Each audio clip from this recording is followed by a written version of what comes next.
Hey, everybody. Welcome back to the Small Rebellions podcast. If you're watching this online, you're going to see that I'm kind of in a different setup here. My camera angle's a little wider. I got a webcam. I got a new display.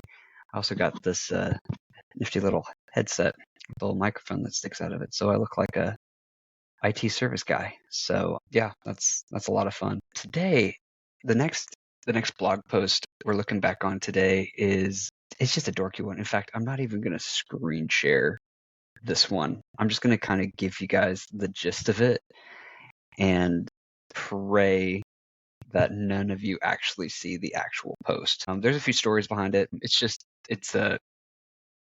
So in the spirit of making fun of myself, I'm going to not make fun of myself as much with this one because I'm just cringing. And so that should just be the, what would you call it? The satisfaction that you guys could have there. So anyway, so I'm just going to read it. So it's True Love, November 16, and essentially it says, like, I had this realization that I don't know what love is, and I wasn't really thankful for what truly mattered in my life. And I mean, I can even look at this like things and being very materialistic, and I've been kind of growing out of that lately, but it's been a really new development, and thankful to be alive and being thankful to respond to God. And then really just kind of going into the fact that I'm really insecure about love, or was. And then, this idea of, God being, our first love. And this entire idea that like an ethos and an idios, and just the idea that we all have dispositions. And man, it's a real cringe post. But really the other thing here that's pretty really good takeaway is love is involvement for nothing in return. So it's self-sacrificial by definition. And so that's an interesting thing to step into. And we know that because that's how God loves us. He loves us without expecting anything in return. But he would hope that we would respond to him.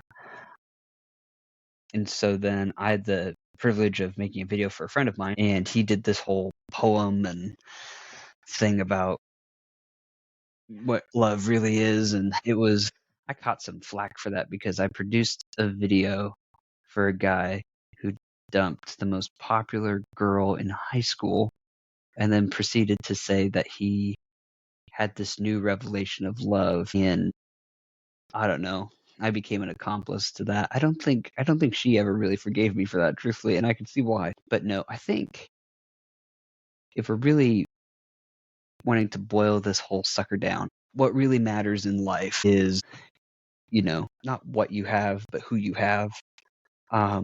The people who surround you in a meaningful way. The earth would be not a lot of fun if it was just one person. And so that's, go back to Genesis, it's not good for man to be alone. And so I don't know, it's just kind of a funny thing if you really, really think about it. Like, it's not, I'm trying to just think on the fly, but is it the journey or the destination? And I remember in the McConaughey days where Matthew McConaughey was winning Oscars all over the place.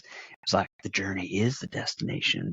I've seen a lot of people lately say it's not the journey or the destination, it's the company. And I really resonate with that. I think that's much more spot on than we would maybe want to admit. Anyway,